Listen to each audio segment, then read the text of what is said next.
nangyari diyan sa pagkahiwalay ni Amir mula sa MLF, yung alam ko yan. Yung matindi na, yung pagkatapos ng 2008 na bakbakan, tapos nangyari pa na abo si Amir Marang Sundalo doon sa may Mandal Kabuntalan. So medyo na, pinaghanap talaga. So sinasabihan siya nandun sa Central Committee na mas mabuti na magtago. Okay, kasi madadamay yung mga tao ba sa operasyon. Ano yun. So yung ano niya, sabi niya, nagbayag siya at pumunta doon sa Darapanan.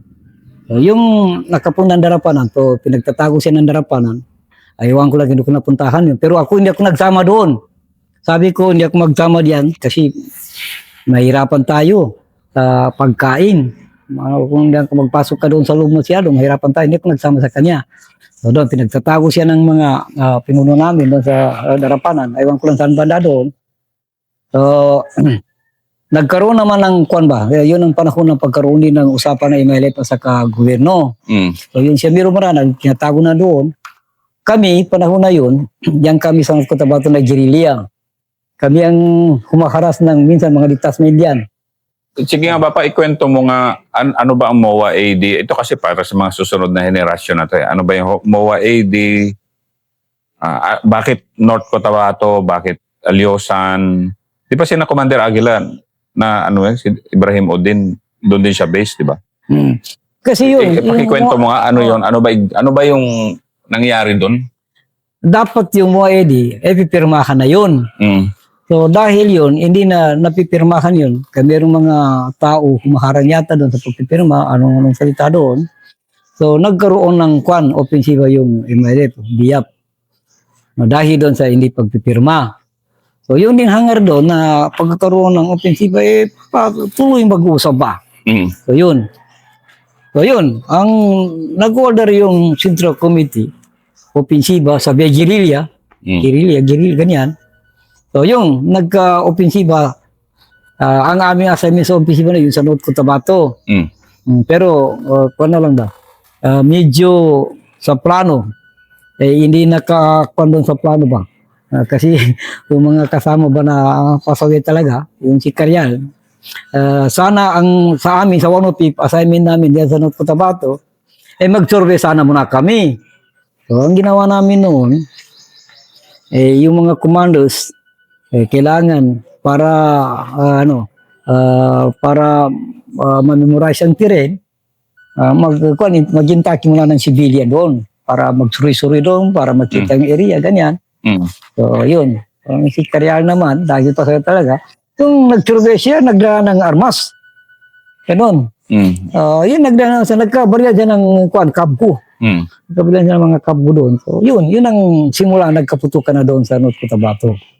Na-involved na yung mga civilian. Na-involved yung sundalo doon, yung mga sundalo. Pero yung pag ng mga tao sa barangay, nangyari rin yun, di ba? Yung si Karyalan ba yun nun? Yung, di ba parang inano niya yung mga tao? Parang hinostage, parang ganon? Doon sa may baliki yun yata. Sa baliki, oo. Si Karyalan yun? Si Karyalan yun. At yung mga kasama rin. Parang si Karyalan yata. So, ganoon yun nangyari. So, yun. Yung nagkaparila naman doon ng siguro mga ilang araw yun. Umabot ba ng mga sobrang isang buwan yun? Tuloy-tuloy yun eh. Tuloy-tuloy. Sobrang isang buwan yata yun pagkaparila doon. Meron din nagpasok doon ng mga CCCH. So, yun. Nagkaparila doon ng sobrang isang buwan yata. So yung hindi na kami nakalaban, napawithdraw na kami doon. So yun, nagkaroon naman ng guerrilla operation. Yun namang pinagmitingan doon sa taas, magkaroon ng guerrilla operation. Kasi kung mag-convention na, medyo mahirap. So dito na tayo sa guerrilla. Ayun. So, dito kami sa North Cotabato na guerrilla. Sa panahon na yan, siya Miro Mara, doon ay pinagtatago ng taga-Central Committee siya. Yun yung Darapanan, yung kwento mo kanina. Okay. Doon. Tapos, yun, yung nagdati na yun siguro, pag-usap, lahat ng mga commanders na pinatanong yan, kung papayag ba kayo na magkaroon tayo ng kapayapaan, pag-usap. Mm. Siyempre kami, ako ang pinagsasagot ko, kung nakakabuti, kayo rin nakakaalam yung anong nakakabuti sa atin, kami hindi kami labag doon. Mm. Susunod kami, ano man. So yun, ang nagpapirma sa akin, si Gordon. Mm. Kasi yun ang sa taas namin. Yung one of it, under sa Central Mindanao Prods. Yun, so, pinapirma ako doon. Deputy ka pa rin nun? Ha? Deputy ka pa rin nun? Deputy pa rin ako doon. Oh, No. oh. So, si Wahid nakapirma diyan. So, yan. Yung tapos na yun, si Yami Rumra, yan ang sakit ng loob niya ba? Hindi daw nakapirma, hindi pinapirma doon. Parang sabi niya, pinag-iwanan. Ganyan yan. Pinapirma lahat maliban sa kanya? Hindi nakapirma. Mm. Ganun. Ang ano niya, duda niya na hindi siya nakakuha. Hindi na pag-usapan na siyang malaking kaso. Yung malaking kaso sa gobyerno, na bakit hindi na pag-usapan? So, ganun yan. Yung kaso niya, yung nangyari sa Alyosan? Yung reveal na yung kaso niya. Oh, Pinaghahanap na siya, reveal na yung kaso niya. Oo. So, ganun. Parang sakit yung loob niya. Tapos yung kuha naman, karamihan sa aming mga MLA, pwede na labas-pasok na, parang ano ba? So siya, yun, parang nagpaalam, nagsulat siya kay Kwan, nagsulat siya kay Makakwa, yung Chief of Staff sa Migambar, na dahil medyo maganda na labas siya. Hanapin ng mga kasama. So, gina-responsa ni Kwan man yun, na maghintay ka ng 3 araw. Yun, gina-responsa ni Sami Gambar, maghintay ka ng 3 araw. Tapos yun sa kay Kakato, yung Kami Mura, parang gina-trador ba siya? So, hindi na hinihintay yung response ni Kami na maghintay ng 3 araw. Numalis na siya, bigla. Hindi. Ganun, umalis na bigla. Kasi doon sa puso niya, parang ito-trador ba siya? Ganun yun. So, yun, nakalis na siya.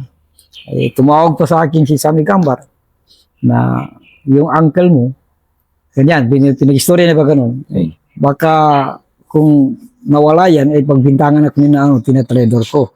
In-explain na sa amin na, sabi niya, nag-response ako ng 3 araw dahil gusto ko na ipapakuha ko sa doon para hindi mahirapan. Kasi matanda na siya, ipapakuha ko. Pero hindi siya naghintay, ganyan. Ganyan yan. So, yun, nakalabas na siya. Nag-meeting kami dito. So, ganyan. Nag-meeting kami. Parang yun ang napag-usapan sa meeting ba na hindi maganda doon na taas. Ganon. Marang nagsama yung kalooban ng sila. Iwahid na yan. Ganyan. Ganon yan. So, yun.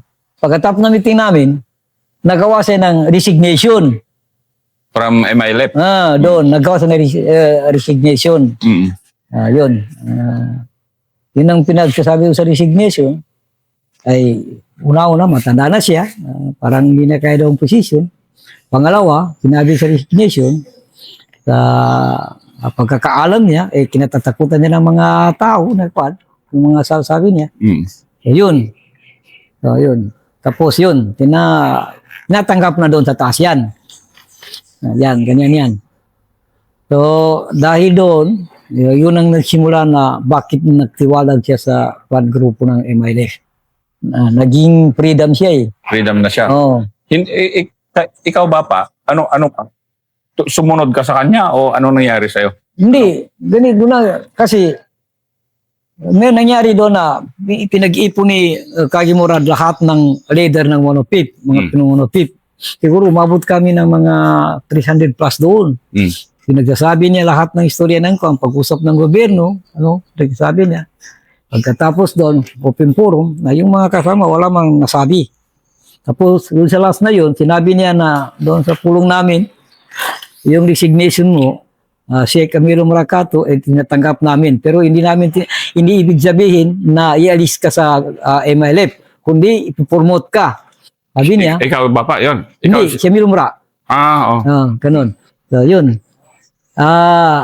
Sabi niya, merong departamento daw na matagal na pinaghanapan ng tao na walang malalagay, dapat, pero ikaw pa. Yung sinasabi niya na tribunal court, dapat siya, yun ang dapat maging posisyon niya Mirumra sa pagkatapos mag-resign sa one of the best command. Hindi nila nasabi yun sa kanya? Nasabi yun. Ganun. Nasabi yun eh. Nasabi yun sa kanya eh. Tapos, paglabas namin sa meeting, sinabihan pa siya na maganda, angke, kasi ikaw na maging kwan eh. para yung mga kasama diyan na walang mga disiplinaro, para ito panahon na madisiplina ba, mga kwan ba. So yun. Pero aywan ko lang ba, nangyari isang araw, nag-meeting sila doon sa Makadbuhos. Pero hindi ako naka-attend kasi namatay yung tatay ko. Matay pagkamatay ng tatay ko. Hindi ako naka-attend doon sa meeting. Hindi pala yun ang pinag-meetingan nila. Doon sila Karyal, nandun sila Karyal, yung mga kasama niya, na gagawa sila ng sa amin, sa Arabic term yan, gumawa sila ng agreement na ano pa yung Arabic na yun? Al-akhil wal-aqd.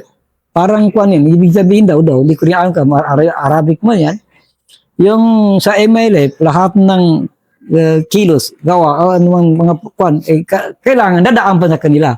So yun ang dahilan na nagkakontabi ng Central Committee. Iba na ito. Parang kung yun. So hindi sila pumayag na mangyari ganon. Ganyan yan. Hindi pumayag yung Central Committee na mangyari doon. Sabi na parang ginapakan na yung chairman ng Central Committee, Kagi Moran. Sa kanila, explanation na, yung akhil wal aqd, para yung linang Central Committee. Ganon yun. So yun. Hindi yun natanggap doon. Dahil hindi natanggap yun, yun ang pag-akyat nga muli sa bundok ng Pilis. Yun. Ganyan yan. Ayun na siya. Ito na 20, ano na yun? 2009. 2010 na yata, 2011. Hindi na, doon na, tagan. 2010 yata. Ano ka na nun? Hindi ka sumama talaga na doon? Ganon yun. Nung nangyari ganon,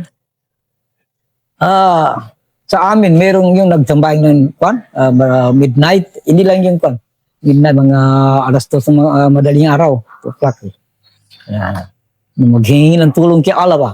Kung ano ang bigay ni Allah. Sa atin na So nagtambayan ako, ang naisip ko, kung pagsama namin kay Amiro Mura ay tungkol sa doon sa Paraiso, hindi niya ko kaya. Papuntahin doon sa Paraiso. Kundi ako lang makakaya sa akin magpapunta ng Paraiso. Kung gagawa ko ng mabuti, ay makapunta ko doon. Kahit ano pang pagkaulaman ni Uncle Kato, hindi niya ko kaya papuntahin ng Paraiso. Yung maisip ko na, hindi ako nagsama. Mag-ano ako, para mag-stamina lang ako ba. Pero ganun yun. Ganon. Hindi na ako nagsama talaga. Yun na rin yung... Basta yun na yung nyo. Kasi namatay na siya pagkatapos nun, di ba? Oo, namatay na siya. So yun, yung gano'n na, dito na siya bundok, nagkabarilan siya, tapos hindi siya nakalabang pagbarilan niya, nakababa sila.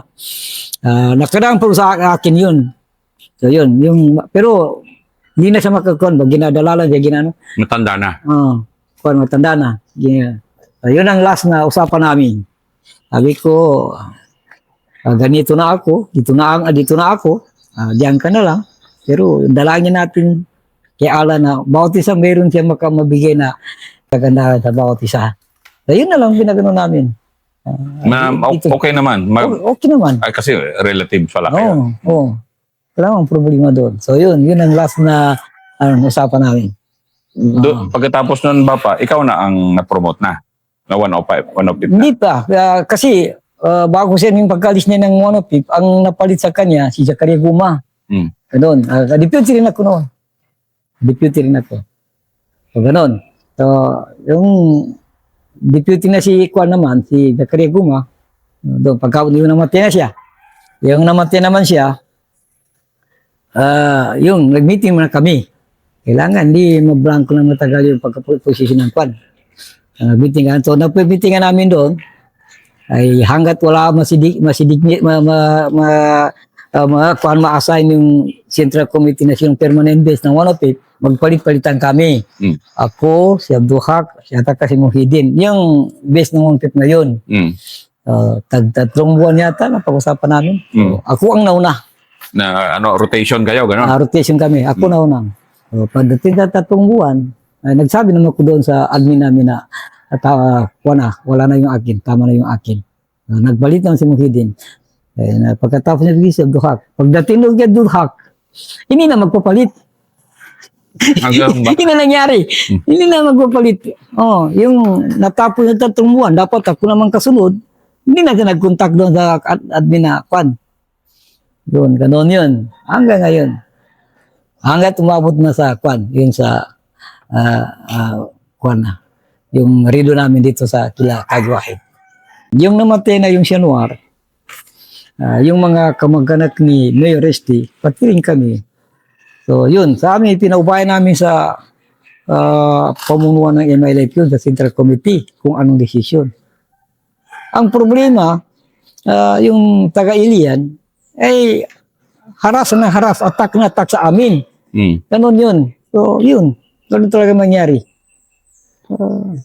Kahit isang beses, hindi kami nakaharas, naka-attack sa kanila. Diyan talaga magkagulo sa amin area, sa bahay ko, hanggang sa Karsad Highway. Oh, ganon yun talaga eh. Kaya lumaki bapa yung ano na yan, Rido. Oh, kaya lumaki. Pero, kwan man yun eh. Diyan lang sa Maria, sila naman talaga maglapit. Sila talaga maglalapit. Magtulungan-tulungan sila. Yung panahon na yun. Kasi bago pa man yan nagkano sila, Adam. Dati yan eh. Talagang, kwan yung chikaryal na yan. Pero, yung nandito na, yung last na, bakbakan na yung pagpasok na 92nd IB, 2023. Oh. Yung nagpasok na yung 92nd IB, pati doon sa amin, pati sa kanila, kinuha nila, pinaposisyon na nila, nakalis yung mga Adam na nakalis diyan. So, siguro mahirapan na sila. Mahirapan na sila pag hindi sila makabalik diyan, o nag-isip sila na nag-surrender sila sa Ganon yung nangyari diyan. Yung sa inyo naman bapa, paano naman natapos na rin yung Rido? Sa side nyo naman? Sa amin mga kahi, wala mang prima sa amin. Mula noon pa, tuwing pag-usapan yan, kung anong mga kasunduan yan, hindi prima namin. Tapos wala kaming isang nababaylit sa lahat ng pinagkakusunduan. Ang sabi nila, na yung sabi ko kanina, kung may mamamatay dito, kahit freedom, ipagbintang yan. Kung sinala sila na kagagawa ni Mayo, kagagawa namin. Kaya nga, yung bagong bakbakan, may bagong bakbakan, tungkol sa pagkamatay ni Saudi, isang mandirigma ng freedom yun, si Saudi. Yung namatay, binaril doon sa may doon sa may water refilling. Hindi umabot ng ilang linggo yan. Gumawa na sila ng mga paraan na para magkaroon ng gulo. Ang ginawa nila doon, sa mga, alam niya, yung posisyon namin doon, pinagtatapunan ng Lancer, M79, gistrappingan ng Pero, ang matinding order ko sa mga kasama ko doon, huwag talaga mag-revenge. Kahit na malibangan, kung lalapit na doon sa Paksur, doon sa hindi talaga sila lalapit. So, yun ang ginagawa namin. Hindi kami, kung magpaputok sila, hindi man kung parang strapping lang, hindi kami talaga magpaputok. So, siguro, yung magsawa na sila na wala rin, hindi rin kami, hindi rin bibigay. Sila nalalapit, marami na, marami na sila. Atake na talaga sila. Ganon yun. Pero mahirap din nalabanan yung ganyan, Papa. No? Yung kayo dati mong kasama, alam nyo yung mga lugar, alam nyo lahat eh. O nga eh. Iba kung sundalo, dahil yung sundalo, di masyadong alam. Ang strategy natin naman ganun, kaya nagkawa kami ng barricades. Hindi kami ahalalabas yun eh. Sabi ko, sila palapitin natin. Tayo, hindi man tayo masama. So, kahit pa paano magkaiba yung ikaw lalapit, kaya may barricade na yun, may pakso na yung kalaban mo. Yun ang taktika namin. Yung babanat sila isang araw, sabi ko, wala nang bala yan eh. Saka natin babanatan yan. So yun, kung babanatan namin, dali lang yung makon. Ay taboy, kung anong ginawa namin yan eh. Magaling pa rin. Ginamit na, yun ang ginamit nila yung wave to wave na taktika. Ginamit nila, hindi man yung makakon. Alam natin na yan ang taktika. Ang laban natin yan, hindi tayo magpaputok. Maliban kung yan nasa pakso. Yun ang paglaban doon. Kasi na nung kasing baril dyan, huwag natin kung yan. Yun ang panglaban namin. Yun talaga eh. Ngayon, Bapa, anong mga plano mo naman para ipagpatuloy mo yung pagiging, iba naman klase ang jihad, iba naman klaseng, di ba? Anong mga plano mo Pareho pa tayong bata. Bata pa lang. Mas matanda ka lang 1 taon sa akin. O, ganoon din. Ano naman ang plano mo na ngayon? Ganoon din, papatuloy natin yung pagigihad. Pero kasi, ang malaking gihad daw, yung gihad ng sarili natin ba? Pupunta sa sarili, Hmm. ganoon talaga ang pinakamalaking gihad. Paano ba yun, Bapa? Para lang ma-enlighten din yung ating mga kababayan. Ano ba yung sabihin nun? Yung sabi kinapapatuloy natin, gihad, yung kasi ang gihad, ang kinakuha niyan, ay yung mga masasamang gawain, Itigil. hindi pagsunod sa utos ni Allah. So, dapat hanggang kamatayan magpatuloy ito na pagturo sa anong makakabuti sa ating bayan, anong makakabuti sa ating mga anak. Maturuan natin sila ng mga magagandang asal. Yung talaga ano natin dito na yung pinagbawal sa Islam Hmm. ay kailangan sa panahon ng yung jihad na kwan, eh ganoon din ngayon. Hmm. Kasi yun din sabi ng mga ulama, mga ustad, kasi hindi tayo ustad, ito ang malaki jihad, yung pagjihad ng sarili, yung pagkukontrol ng sarili, lalo na kung ano hindi makukontrol tayo sa mga tao na hindi gagawa ng anumang hindi maganda. Hmm. And pagiging leader mo, ganun pa rin. Hanggang tumanda ka, leader na leader ka pa rin sa grupo mo. Dahil sa respeto sa'yo. Depende lang sa kanila. Pero yun, kung ganoon sa kanila, ay handa tayo matatanggap yun. Na hindi ibig sabihin na pag-leader kung may posisyon pa tayo Mm. na ganyan sa mga military. Kahit na wala, ang importante, yung tiwala ng mga tao sa atin na maganda, ay may patuloy natin. Yun ang pinaka-importante, Bapa. Yun talaga. Ito kasi ang pang-5 episode natin, ang final episode natin ng buhay ng isang mujahid. Ito, last 2 minutes, Bapa. Ano ang proud ka naman na naging nadaanan mo itong buhay na yan? Mula 1994 hanggang ngayon, di pa naman patay ang jihad sa puso mo. Ano naman yung college graduate ka, dinaanan mo lahat ng hirap.